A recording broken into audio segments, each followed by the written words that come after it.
அன்புக்குரிய தோழர்களே வணக்கம். இப்போ நான் உங்கள்கிட்ட காட்டிக்கிட்டு இருக்க கட்டடம் விருதுநகர் பழைய பேருந்து நிலையம் மீனாம்பிய பங்களா சத்யா ஏஜென்சி எதிர்ப்புற உள்ளது.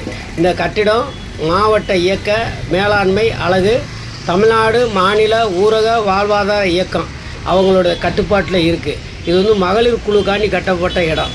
ஆனால் இதில் கீழ்த்தளம் முன்னாடி பார்த்திங்கன்னா நகராட்சி இந்த வாய்க்காலை தோண்டி இன்ன வரைக்கும் அது சரி செய்யவே இல்லை.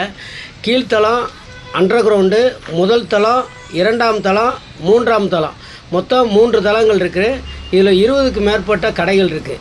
ஆனால் 2022 12வது மாதத்துலேருந்து கட்டிடத்தை பழுதுபார்க்கணும்னு சொல்லி எல்லாத்தையும் காலி செய்ய சொல்லி இந்நாள் வரைக்கும் அது பூட்டிய வண்ணமே இருக்கிறது.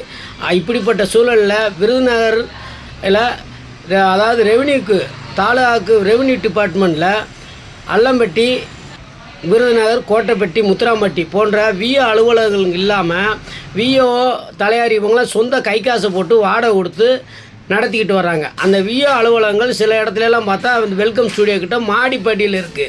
அந்த மாடியில் மாற்றுத்திறனாளியெல்லாம் போக முடியாமல் ரொம்ப சிரமப்பட்டுருக்காங்க. முதியோர்களும் போக முடியாமல் சிரமப்பட்டுக்கிட்டு இருக்காங்க.